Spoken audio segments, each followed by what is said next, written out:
எல்லாம் கடவுளோட ஆசீர்வாதம். நம்ம ஒரு நல்ல காரியத்துக்காக கிளம்பி இருக்கோம். அதோட ஆரம்பமே பாசிட்டிவா இருக்குன்னா நாம நினைச்சது நல்லபடியா முடிய போகுதுன்னு அர்த்தம். உங்க வார்த்தை பழிச்சதுன்னா அதை விட சந்தோஷம் வேற எதுவுமே இல்லைங்க. கண்டிப்பா பலிக்கும்மா, நம்பிக்கையோட இரு. உங்க பேர் என்ன தம்பி? என் பேர் ஜீவா மேடம். ஓ, எவ்வளவு நாளா அங்க குடியிருக்கீங்க? நான் ஒரு 4-5 மாசமா அங்கதான் மேடம் இருக்கேன். கோமதி ஆண்டி ரொம்ப நல்லவங்க, ரொம்ப நல்ல பழகுவாங்க. ஏற்காட்டுல நானும் கோமதியும் பக்கத்து பக்கத்து வீட்டுல இருந்தோம் தம்பி. ரத்த சொந்தம் இல்லைனாலும் ஒண்ணுக்குள்ள ஒன்னா பழகணும். சூழ்நிலையால நான் ஒரு பக்கம் அவ ஒரு பக்கம் பிரியற மாதிரி ஆயிடுச்சு. பல வருஷம் கழிச்சு இப்பதான் அவளையும் அவ குடும்பத்தையும் பார்க்க போறோம். அவங்க வீட்டுல எல்லாரும் எப்படி இருக்காங்க தம்பி? நல்லா இருக்காங்க மேடம். இன்னைக்கு காலையில கூட நான் ஆண்டியை பார்த்துட்டு தான் வந்தேன். என்ன வழக்கத்துக்கு மாறா அப்படியே பரபரப்பா ஓடிட்டு இருந்தாங்க. என்ன விஷயம்னு கேட்கும்போது எனக்கு தைரியம் கொடுத்து வாழ வச்ச சாமிங்க ஒரு 4-5 பேர் இருக்காங்க, அதுல ஒரு சாமி இன்னைக்கு வீட்டுக்கு வருது அப்படின்னு சொன்னாங்க. அந்த சாமியை கூட்டிட்டு போற சான்ஸ் எனக்கு கிடைச்சதுன்னு எனக்கு ரொம்ப சந்தோஷம் மேடம். என்ன தம்பி நீங்க, அவதான் சாமி சாமின்னு என்ன சங்கடப்படுத்துறானா நீங்களும் அதே வார்த்தையை சொல்றீங்க? மேடம், நீங்க அதுக்கு தகுதியானவங்க தான் மேடம். வாழ வழி தெரியாம ஆன்டி வாழ்க்கையை முடிச்சுக்கலாம்னு நினைக்கும் போது நீங்க தான் அவங்களுக்கு நம்பிக்கை கொடுத்து அவங்க வாழ்க்கையே காப்பாத்திருக்கீங்க. உங்களை அந்த உயரத்துல வச்சு பாக்குறதுல தப்பே இல்லை மேடம். அதுக்குள்ள என்ன பத்தி உங்ககிட்டயும் கதை கதையா சொல்லிட்டாளா? அவ எப்பவுமே இப்படிதான் மேடம். ஆன்டி இப்பவும் நன்றியை மறக்கவே இல்லை, அதே மாதிரி அவங்க பழசையும் மறக்கவே கிடையாது. அவங்க கிட்ட இருந்து நான் நிறைய கத்துக்கிட்டேன், அதுல இந்த பாடமும் ஒண்ணு. கோமதி மேல நீ எவ்வளவு மரியாதை வச்சிருக்கேன்னு உன் பேச்சிலேயே தெரியுது தம்பி. என் தங்கச்சியை நினைச்சா பெருமையாவும் இருக்கு. சார், அவங்க எனக்கு ரொம்ப பெரிய இன்ஸ்பிரேஷன் சார். ஆம்பளை துணை இல்லாம 3 பொண்ணுங்களை தனியா வளர்த்து ஆளாக்குனது சாதாரண விஷயமே கிடையாது. சப்போர்ட்டுக்கு நீங்க எல்லாருமே கூட இருந்திருக்கீங்க. ஆனா அவங்க அனுபவிச்ச வலி வேதனை அது எல்லாமே ரொம்ப பர்சனல் சார். யாராலையும் அந்த விஷயத்தை அடாப்ட் பண்ணிக்கவே முடியாது. ஆன்டி அது எல்லாமே தாங்கிக்கிட்டு தைரியமா போராடி ஆன்டி இந்த அளவுக்கு வந்து நிக்கிறாங்க. 3 பொண்ணுங்களையும் அதே மாதிரி போல்டாவே வளர்த்துருக்காங்க. எனக்கு அவங்க தான் சார் முதல் ஹீரோ. பாஸ், கோமதி ஆண்டியோட கதையை விடுங்க. நீங்க பேசுற ஸ்டைலு, யூஸ் பண்ற லாங்குவேஜ், இது எல்லாமே வேற லெவல்ல இருக்கு. உங்களை பார்த்தா டிரைவர் மாதிரியே தெரியலையே. Bro, I am not degrading this job. ஆனா நீங்க எப்படி இந்த வேலைக்கு வந்தீங்கன்னு எனக்கு புரியல. ஓ, அதுவா? அது பெரிய கதை சார். அதெல்லாம் சொல்றதுக்கு இப்ப நேரம் இல்லை. ஏன்னா நம்ம வீட்டு பக்கத்துல வந்துட்டோம்.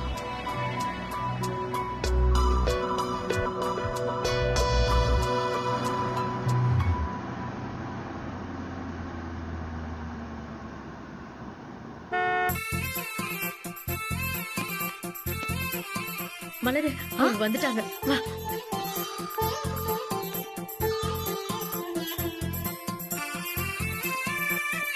காயத்ரி, கோமதி, காயத்ரி, கோமதி, நீ நல்லா இருக்கல்ல? நல்லா இருக்கு. நீ எப்படி இருக்க? நான் நல்லா இருக்கேன். நீயும் நானும் 18 வருஷம் பிரிஞ்சு இருக்கிற மாதிரி ஆயிடுச்சு. விதியை நொந்துக்கிறதா இல்ல காலத்தை நொந்துக்கிறதான்னு எனக்கு தெரியல. திரும்ப ஒண்ணு பார்க்காமலே என் வாழ்க்கை முடிஞ்சிடும்னு நான் ரொம்ப பயந்து போயிட்டேன். நல்ல வேளை கடவுள் அப்படி ஒரு வேதனை எனக்கு கொடுக்கல. உனக்கு இருந்த அதே தவிப்பு எனக்கும் இருந்துச்சு கோமதி. உன்னை பார்க்கணும்னு நான் எவ்வளவு நாளா துடிச்சிட்டு இருந்தேன் தெரியுமா? ஏதோ ஒரு காரணத்தினால அது நடக்கவே இல்ல. போனதை விட காயத்ரி, இப்போவாது அதுக்கான நேரம் வந்திருக்கேன். எனக்கு ரொம்ப சந்தோஷமா இருக்கு. கோமதி, உன்னை பார்க்க உன் ஃப்ரெண்டு மட்டும் இல்ல, உன் அண்ணனும் ஓடி வந்திருக்கேம்மா. என்னையும் கொஞ்சம் கண்டுக்கிட்டா நல்லா இருக்கும். அண்ணே, மன்னிச்சிருங்க. காயத்ரியை பார்த்த சந்தோஷத்துல எனக்கு ஒண்ணுமே புரியல. வாங்க, நான் உள்ள போலாம். இந்த தம்பி சிவகுமார்மா, எங்க பையன். வணக்கம் ஆண்டி. அட, நம்ம சிவகுமாரா இது? 6-7 வயசுல பார்த்தது, அடையாளமே தெரியாம நல்லா வளர்ந்துட்டா. அப்படி எப்படி இருக்கீங்க ஆண்டி? நல்லா இருக்கேன் தம்பி. வாங்க உள்ள போய் பேசலாம். பாப்பா. ஜீவத்தம்பி கார்லயா வந்தீங்க? ஆமா கோமதி, தம்பி மாடியில தான் குடியிருக்காமே. தம்பி வந்தது எங்களுக்கு ரொம்ப வசதியா போயிடுச்சு. தம்பி ரொம்ப நன்றிப்பா. ஆண்டி இதுல என்ன இருக்கு ஆண்டி? முதல்ல நீங்க போய் வந்தவங்களை கவனிங்க, போங்க. அண்ணா வாங்க, வாப்பா வா. வாங்க.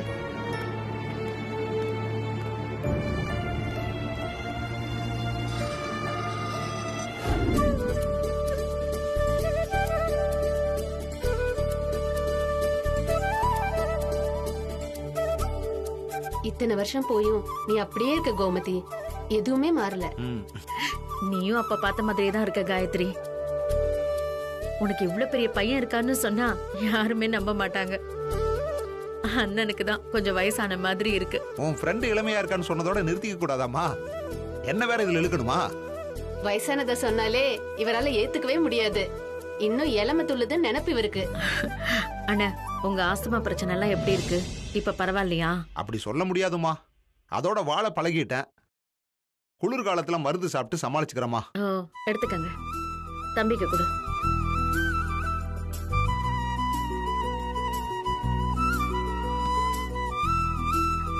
காயத்ரி, தம்பி என்ன பண்ணுது? படிச்சு முடிச்சிட்டு யுஎஸ்ல வேலை பாக்குறான். 4 வாரம் லீவ் எடுத்துட்டு இப்பதான் ஊருக்கு வந்திருக்கான். சிவா தம்பி தலையெடுத்து இந்த நிலைமையில இருக்கிறத பாக்குறதுக்கு ரொம்ப சந்தோஷமா இருக்கு காயத்ரி. மலருக்கு கல்யாணம் முடிஞ்சிருச்சுன்னு கற்பனை சொன்னாரு. எப்படியோ ஒரு பொண்ணை கரையேத்திட்ட. ரொம்ப சந்தோஷமா. உன் கடைசி பொண்ணு மயிலு போலீஸ் டிபார்ட்மெண்ட்லயே வேலை செய்யுது. ஆமாண்ண, கான்ஸ்டபிளா இருக்கா. ஐபிஎஸ் பரீட்சை எழுதுறதுக்கும் தயாராயிட்டு இருக்கா. நல்லதுமா. கையில் என்ன பண்றா? எங்க அவளை காணோம்?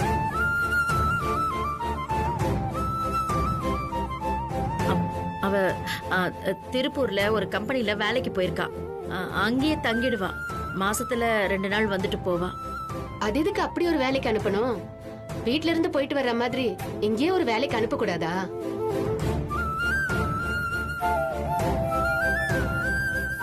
ஆமா, மயில் எங்க? அவ டியூட்டிக்கு போயிருக்கா. இப்ப வந்துருவாமா.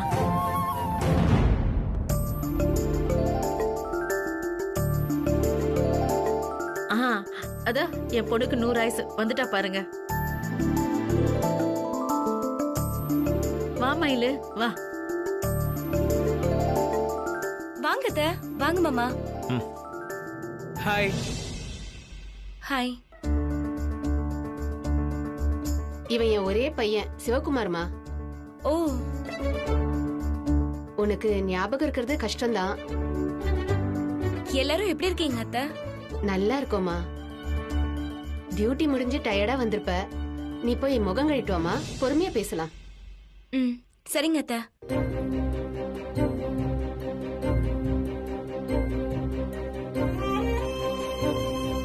பேசிட்டுமா? பேசு. என்னாச்சு காயத்ரி? அண்ணனும் நீயும் சைகையிலேயே பேசிக்கிறீங்க? உன்கிட்ட ஒரு முக்கியமான விஷயம் பேசணும் கோமதி. கொஞ்சம் இப்படி வா. என்ன என்ன? வா. கொஞ்சம் இரு.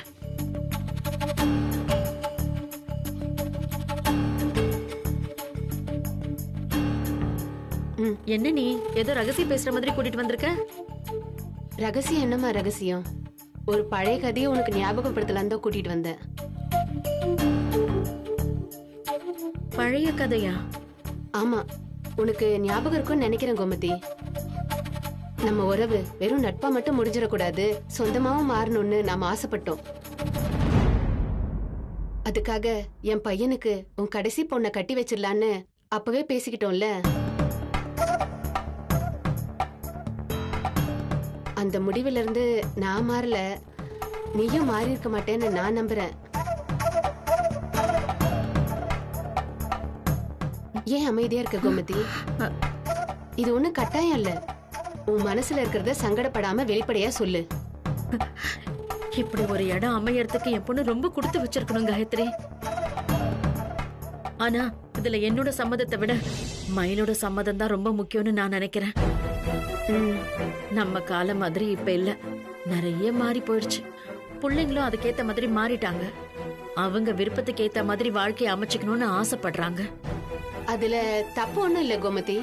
புடிச்ச வாழ்க்கைய வாழணும்னு நினைக்கிறது நியாயமான விஷயம்தான். இந்த காலத்து பசங்க கிட்ட நம்ம விருப்பத்தை திணிக்க முடியாது, திணிக்கவும் கூடாது. ஆனா என் பொண்ணு மத்தவங்க மாதிரி இல்லம்மா. நான் ஒரு வார்த்தை சொன்னா போதும், ஏன் எதுக்குன்னு கேள்வி கேட்காம கழுத்தை நீட்டுவா. ஆனா அந்த வார்த்தை சொல்றதுல எனக்கும் சங்கடம் இருக்கு. என் வாழ்க்கைய பத்தி உனக்கே நல்லா தெரியும்ல. என் பொண்ணு IPS ஆக்கி அவ அப்பா முன்னாடி கொண்டு போய் நிறுத்தணுங்கிறது தான் என்னோட ஒரே வைராகியம். மயில் அந்த கனவைதான் அவ கனவா சுமந்து ஓடிக்கிட்டு இருக்கா. ஏற்கனவே வேலை விஷயத்துல என் வைராகியத்தை அவ மேல நான் திணிச்சிட்டேன். இப்ப அவ கல்யாண விஷயத்திலயும் நான் அதை செஞ்சா அது தப்பாயிடும் காயத்ரி. என் பொண்ணு என் பேச்சு தட்ட மாட்டாங்கிற ஒரே காரணத்துக்காக அவ வாழ்க்கை பத்தின எல்லா முடிவுகளையும் நானே எடுக்க முடியாதுல்ல.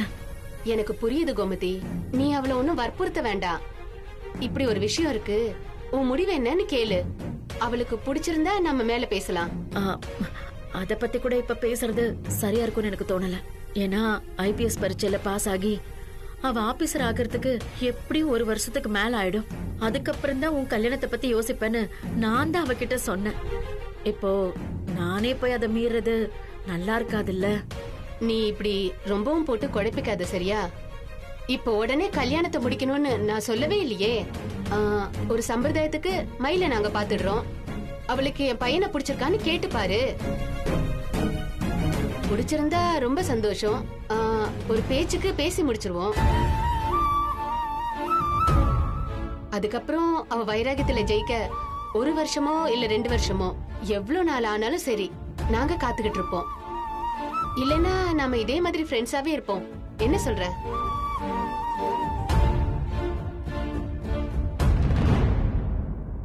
இன்னும் என்ன யோசிக்கிற கோமதி? இப்போதைக்கு நாம எந்த முடிவும் எடுக்க போறது இல்ல. நீ போய் மயில ரெடி பண்ணி கூட்டிட்டு வா, மத்ததெல்லாம் அப்புறம் பேசிக்கலாம்.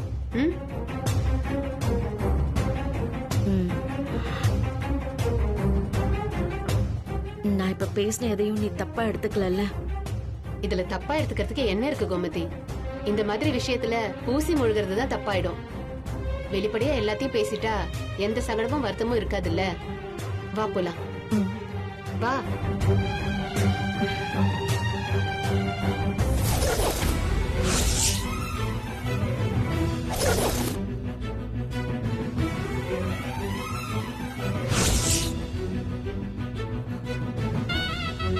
கடவுளே, இது என்ன புது குழப்பம்? இந்த பிரச்சனையில இருந்து நான் எப்படி தப்பிக்க போறேன்?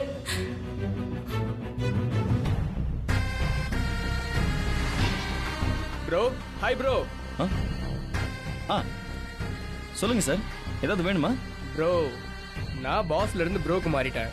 இன்னும் ஏன் சார் சார் சார்னு கூப்பிடுறீங்க? இல்ல ப்ரோ, சாரி. ஆமா, ஏன் வெளியே வந்துட்டீங்க? அந்த நாள் ஞாபகம் நெஞ்சிலே வந்ததுன்னு சொல்லி பெரியவங்க ஏதாவது மொக்க போட ஆரம்பிச்சிட்டாங்களா? Nothing like that bro. என் கம்பெனிக்கு நீங்களும் கூட இருந்தா நல்லா இருக்கும்னு தோணுச்சு. ப்ரோ, நீங்க ஃபேமிலி ஃப்ரெண்ட்ஸ், பர்சனலா ஏதாவது பேசிப்பீங்க. அங்க எதுக்கு ப்ரோ நானு? ப்ரோன்னு சொன்னாலே we are like a family bro. moreover எங்க 2 ஃபேமிலிக்குமே நீங்க நல்லா தெரிஞ்சவர். ஒரு நல்ல விஷயம் நடக்கிறப்ப நீங்களும் கூட இருந்தா it will be better bro. இல்ல ப்ரோ, நீங்க 2 ஃபேமிலி ரொம்ப நாளைக்கு அப்புறம் கழிச்சு மீட் பண்ணிக்கிறது நல்ல விஷயம் தானே. அதுக்குள்ள எதுக்கு நான் வரணும்னு தான் எனக்கு புரியல. ஃபேமிலி ரீயூனியனுக்காக மட்டும் நாங்க இங்க வரல ப்ரோ. எனக்கு பொண்ணு பார்க்கவும் வந்திருக்கோம். பொண்ணு பார்க்க வந்திருக்கீங்களா? யார? ஆன்ட்டியோட கடைசி பொண்ணு மயிலு.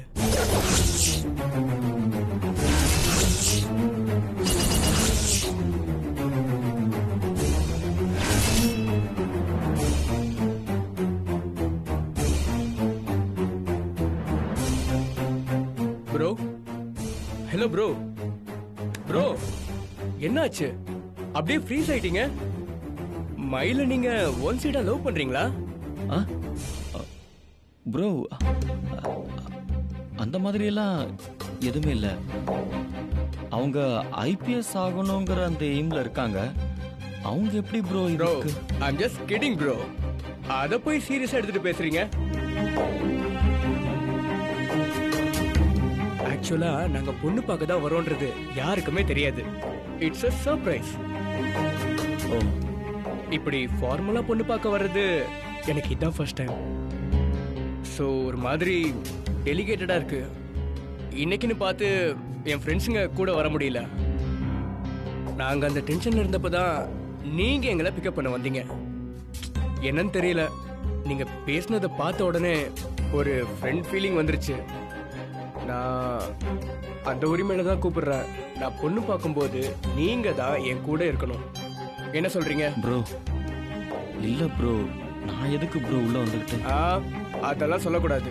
உங்களுக்கு சாய்ஸே கிடையாது. நீங்க என் கூட இருக்கீங்க. That's it. வாங்க ப்ரோ. அட வாங்க ப்ரோ, வாங்க வாங்கன்றேன், வாங்க. என்னவா நடக்குதுங்க? சும்மா நம்மள பார்க்க வரேன்னு தானே சொன்னாங்க. திடீர்னு இப்ப எதுக்கு பொண்ணு பார்க்கற சம்பிரதாயமா மாத்திருக்காங்க? ஏய், நான் இதை எதிர்பார்க்கவே இல்லை. எனக்கு இதை பத்தி எதுவுமே தெரியாது. போன்ல பேசுறப்ப சொல்லியிருந்தா கூட நான் இதெல்லாம் வேண்டான்னு அப்பவே சொல்லியிருப்பேன். இப்ப சொன்னா கூட தப்பு இல்லம்மா. சர்ப்ரைஸ்ங்கிற பேர்ல அவங்க நம்மளுக்கு சங்கடத்தை தான் கொடுத்திருக்காங்க. அந்த உரிமை அவங்களுக்கு இருக்குன்னா அதை வேணான்னு மறுக்கிற உரிமை நமக்கும் இருக்கு. என்னடி நீ அது எப்படி அவங்க மூஞ்சில் அடிச்ச மாதிரி சொல்ல முடியும்? அவங்க நம்மளுக்கு எவ்வளவு உதவி செஞ்சிருக்காங்க தெரியுமா? அவங்க நமக்காக நிறைய செஞ்சிருக்காங்க தான், நான் இல்லன்னு சொல்லல. அதுக்காக நம்ம அவங்களுக்கு கோயில் கட்டி கூட கும்பிடலாம். ஆனா அதையே சாதகமா வச்சுக்கிட்டு அவங்க ஒரு தகவல் கூட சொல்லாம இப்படி கிளம்பி வந்து நமக்கு இப்படி ஒரு நெருக்கடியை கொடுக்க கூடாதுமா. இது பாரு, உன் கோவம் நியாயம்தான். அவ நம்ம குடும்பம் தானங்கிற உரிமையில காயத்ரி எதுவுமே சொல்லாம கிளம்பி வந்திருக்கா. நான் அவகிட்ட நம்ம நிலைமை எல்லாத்தையும் சொல்லிட்டேன். அவளும் புரிஞ்சுக்கிட்டாடி. அப்புறம் எதுக்குமா இந்த ஃபார்மாலிட்டி எல்லாம்? உடனே கல்யாணத்தை பத்தி பேசுறதா இருந்தா கூட பரவாயில்ல. ஐபிஎஸ் எக்ஸாம் பாஸ் பண்ணி நான் ஆபீஸை இன்சார்ஜ் எடுக்கிறதுக்கே 1 வருஷத்துக்கு மேல ஆயிடும். அதுக்கப்புறம் தானமா கல்யாணத்தை பத்தி எல்லாம் பேச முடியும். சொல்ல போனா எனக்கு கல்யாணம் பண்ணிக்கிற யோசனையே இல்லம்மா.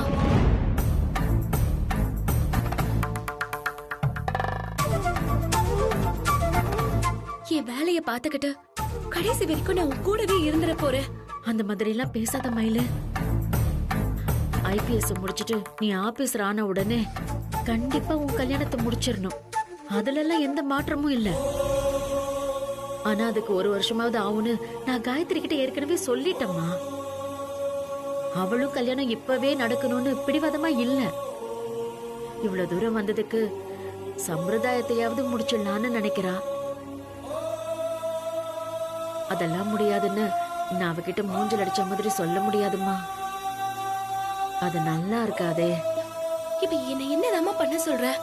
இத பாரு, கல்யாணம் எப்போங்கிறதுல நாம தெளிவாதான் இருக்கும். அதனால நீ எதை பத்தியும் கவலைப்படாத. இந்த பொண்ணு பாக்குறது ஒரு சின்ன சம்பிரதாயம் தானே. அதுக்கு இப்ப நாம மறுப்பு சொல்ல வேண்டாம். நீ போயிட்டு ஒரு நல்ல புடவையா கட்டிக்கிட்டு வந்து உங்களுக்கு கையில காஃபி கொடுத்துட்டு சகஜமா ஒரு வார்த்தை பேசு. மத்தது எல்லாத்தையும் அப்புறமா பாத்துக்கலாமா. உன்னை மீறி எதுவும் நடக்காது. அதுக்கு நான் உத்தரவாதம் தரேம்மா. என்ன மீறி என் கல்யாணமே முடிஞ்சிருச்சுமா. அத சொல்ல முடியாமதான் நான் தினம் தினம் செத்துக்கிட்டு இருக்கேன்.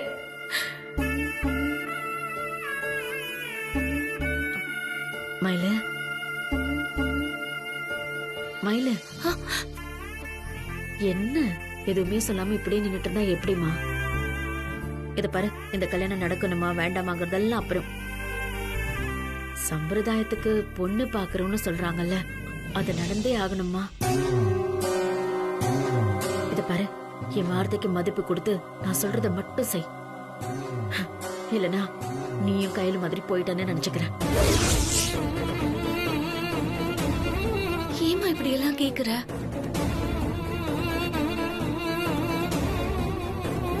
நீ சொன்ன மாதிரி நான் நடந்துக்கிறேம்மா. நீ போ.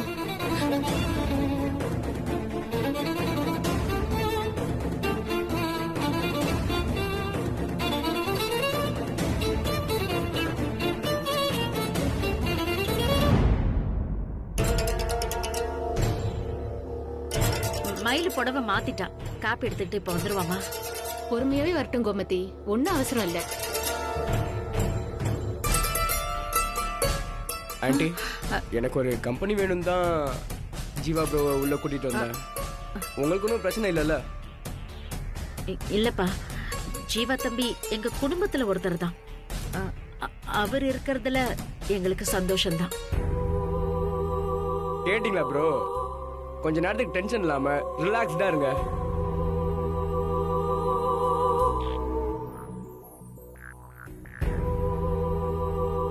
மலரு, போய் மயில கூட்டிட்டு வா போ. நீ ஏமா இப்படி எல்லாம் பண்ணிட்டு இருக்க? எனக்கு சுத்தமா பிடிக்கலமா. அமைதியா இரு. எல்லாரும் போனதுக்கு அப்புறம் உன் கோவத்தை காட்டு. இப்ப சொன்னதை செய். போ போ, வந்துருவா.